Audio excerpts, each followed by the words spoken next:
যে শেখ হাসিনার যতবার ক্ষমতায় আসছে ততবারই শেয়ার বাজারে কারসাজি হয়েছে। তাহলে বিনিয়োগকারীরা কেন আসবে?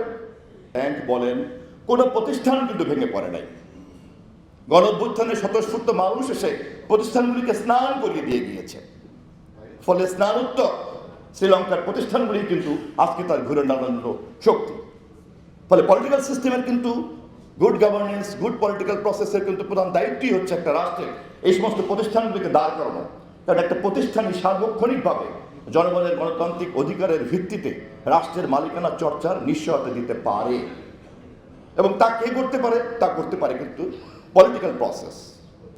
এবং সে কারণেই আমি অনুরোধ করব, বিশেষ করে যারা এটা নিয়ে কথা বলেন, আপনারা অবশ্যই আপনাদের ইনহাউস প্রবলেমগুলি নিয়ে কথা বলবেন, সিকিউরিটি এক্সচেঞ্জ কমিশনের নানান রকম ক্রাইসিস নিয়ে কথা বলবেন, আপনাদের তিক্ত অভিজ্ঞতা নিয়ে কথা বলবেন, কিন্তু এন্ড অফ দ্য ডে এটা যে আসলে পলিটিক্যালি সলভ করার জন্য কালকুলেট করতে হবে এবং পলিটিশিয়ানদেরকে এনগেজ করতে হবে। আপনারা এই বাজার সংশ্লিষ্ট নেতৃবৃন্দ, ব্যক্তিবর্গ, কর্মকর্তাবৃন্দরা যত বেশি এটাকে সুনির্দিষ্ট করবেন, আমি মনে করি তত সেটা বেশি কাজে লাগবে। জাতির সামনে একটা সম্ভাবনা তৈরি হয়েছে এবং সেই সম্ভাবনার কারণেই বাংলাদেশের সকল উদ্যোক্তা এবং বিনিয়োগকারীরাও কিন্তু তাকিয়ে আছে। একজন উদ্যোক্তা কেন আসবেন?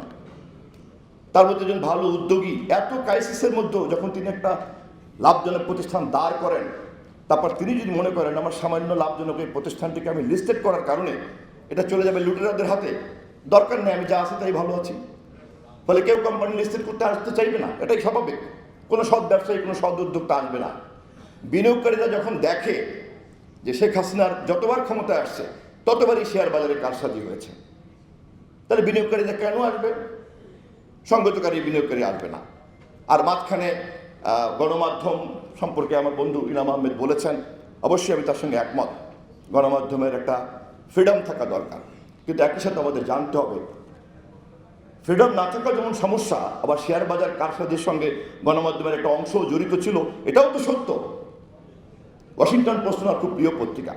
ওয়াশিংটন পোস্টের পলিটিক্যাল কার্টুনের যে সম্পাদক কয়েকদিন আগে উনি রিজাইন করেছেন।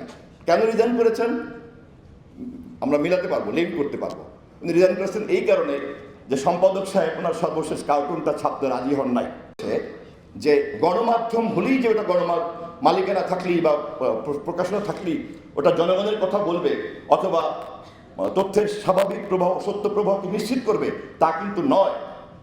বরঞ্চ বাজার অর্থনীতির এই যুগে গণমাধ্যমকেও সবচেয়ে মারাত্মক গণবিরোধী ইনস্ট্রুমেন্ট হিসাবে তৈরি করতে পারে, তার প্রমাণ কয়েকজন সম্পাদক এখনো বাংলাদেশের জেলখানায় আছেন, কারাগারে আছেন, তাদের ব্যাংক ব্যালেন্সের কথা আমরা জানি। অতএব সব কিছুকেই কিন্তু আমাদেরকে খুব ক্রিটিক্যালি দেখতে হবে, বাট জনগণের পক্ষে দাঁড়ানোর জন্য দিতে হবে।